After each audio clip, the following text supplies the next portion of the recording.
नमस्कार। जी। आज हम चाणक्य नीति पर थोड़ी गहराई से बात करेंगे।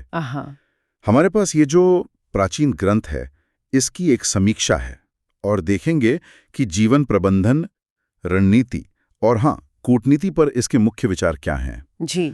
और इसके रचयिता आचार्य चाणक्य, मौर्य साम्राज्य के सूत्रधार, जी। सिर्फ गुरु नहीं बल्कि एक जबरदस्त रणनीतिकार। बिल्कुल। दिलचस्प यह है कि मतलब करीब 2300 साल बाद भी ये बातें आज भी उतनी ही प्रासंगिक मानी जाती हैं। तो चलिए देखते हैं ऐसा क्यों है। स्रोत का एक जो मुख्य विचार है वो ये कि जो समय, शक्ति, शब्द और धन को साध ले वही जीवन का असली राजा होता है।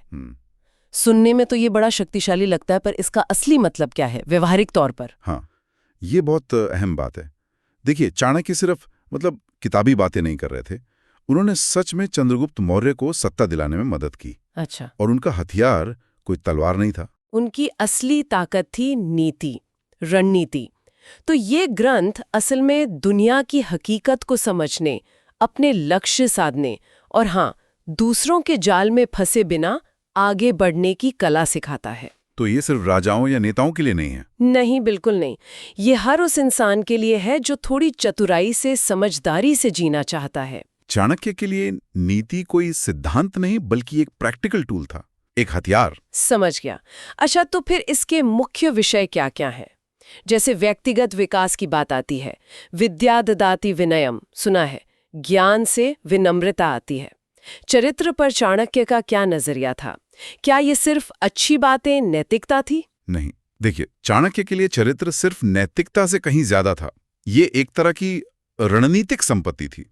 आत्मसंयम, समय का सही इस्तेमाल, ईमानदारी, ये सब सफलता के लिए जरूरी तो हैं ही, पर एक भरोसेमंद व्यक्ति ही तो लंबे समय तक टिक सकता है, सही गठबंधन बना सकता है।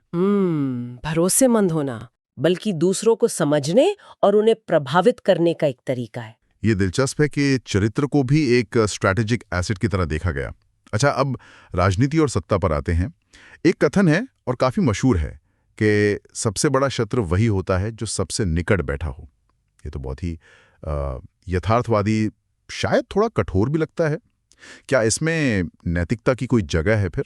देखिए, चाणक्य सत्ता को आदर्शवाद के बजाय यथार्थवाद की कसौटी पर ज्यादा परखते थे। उनका मानना था कि सत्ता के खेल में इंसान का स्वभाव, जैसे ईर्ष्या, महत्वाकांक्षा, यहाँ तक कि धोखा, इन सबको समझना बहुत जरूरी है। हाँ, ये तो सच है। नैतिकता अपनी जगह महत्वपूर्ण है, लेकिन दूसरों की चालों से अनजान रहना वो चाणक्य के हिसाब से मूर्खता थी। इसलिए सतर्क रहना और सही लोगों को पहचानना ये सबसे जरूरी है। ये आदर्शवाद का त्याग नहीं है, बल्कि व्यावहारिकता पर जोर है। समझ गया, मतलब प्रैक्टिकल होना जरूरी है। रिश्तों के बारे में भी उनका नजरिया ऐसा ही प्रैक्टिकल लगता है। मित्र और शत्रु पहचानने पर बहुत जोर है।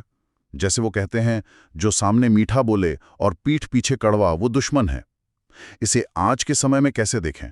दोस्ती सिर्फ भावनाओं का खेल नहीं है क्या? बिल्कुल नहीं। चाणक्य कहते हैं कि दोस्त भावनाओं से ज्यादा विवेक से चुनो। किसी की मीठी बातों पर मत जाओ, उसके काम देखो, उसका व्यवहार देखो। अच्छा, क्या वो मुश्किल में साथ देता है? क्या उसके अपने स्वार्थ आपके रास्ते में आते हैं? सच्ची दोस्ती वो एक तरह का कौशल है। उसे परखना पड़ता है, सोच समझकर बनाना पड़ता है। भावनाओं में बहकर गलत आदमी चुन लिया तो नुकसान हो सकता है। स्रोत में धन और स्त्री के बारे में भी कुछ विचार हैं। जैसे धन एक ऐसा दास है जो स्वामी बन जाए तो नाश कर देता है। जाहिर है इन्हें उस समय के संदर्भ में देखना होगा, पर क्या यहाँ कोई ऐसा सिद्धांत है जो आज भी लागू होता है? हाँ, संदर्भ तो हमेशा जरूरी है, लेकिन जो मूल सिद्धांत है वो आज भी उतना ही सच है। किसी भी चीज को, चाहे वो पैसा हो, कोई इंसान हो या कोई इच्छा, उसे अपने विवेक पर, अपनी समझ पर हावी मत होने दो। संतुलन। हाँ, संतुलन ही कुंजी है। पैसा एक साधन है, साध्य नहीं। जब वो मालिक बन जाता है तो आपके फैसले गलत होने लगते हैं। और यही बात किसी भी तरह के मोह या आसक्ति पर लागू होती है। विवेक, आपकी बुद्धि हमेशा सबसे ऊपर रहनी चाहिए। और आखिर में चुनौतियों और अवसर। एक बात है, संकट में बुद्धिमान ही रास्ता निकालता है। ये सिर्फ हिम्मत देने वाली बात है या इसमें कोई ठोस रणनीति भी छुपी है? नहीं, इसमें ठोस रणनीति है। चाणक्य मुश्किलों से निपटने के लिए 3 चीजों पर जोर देते हैं: सही समय यानी टाइमिंग, सही योजना यानी प्लानिंग, और फिर उसका सही कार्यान्वयन मतलब एग्जीक्यूशन। Timing, planning, execution. जी। उनका मानना था कि हर संकट अपने साथ एक मौका भी लाता है। बुद्धिमान आदमी घबराता नहीं है, वो स्थिति को समझता है, अपने संसाधन देखता है, सही वक्त का इंतजार करता है और फिर सही कदम उठाता है।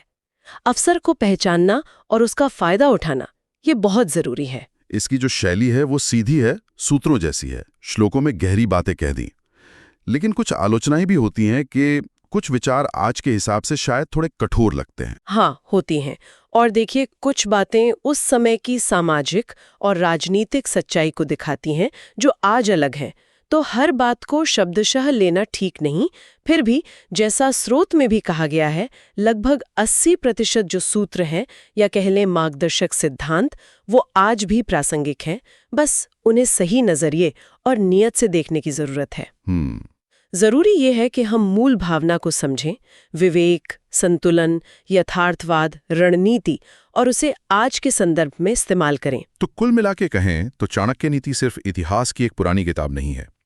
ये जीवन जीने का एक तरीका, एक तरह का मनोवैज्ञानिक युद्ध कौशल, और शायद चुपचाप बिना ज्यादा शोर किए सफल होने का एक रास्ता बताती है। बिल्कुल सही कहा। इसका सार यही है, असली धर्म या सही रास्ता वो है जो विवेक से निकले, और असरदार नीति वो है जो आखिर में आपके हित में हो, भले ही वो सुनने में थोड़ी कड़वी लगे। ये परिणाम पर आधारित व्यावहारिकता है। हाँ, धर्म वही है जो विवेक से निकले, ये बात सोचने वाली है। जी। तो चलते चलते सभी के लिए सोचने को एक बात, स्रोत कहता है कि ये चुपचाप विजेता बनना सिखाता है। इन सदियों पुराने सिद्धांतों से प्रेरणा लेकर आज की इस भाग दौड़ वाली, शोर शराबे वाली जिंदगी में कोई अपनी व्यक्तिगत असरदार नीति कैसे बना सकता है।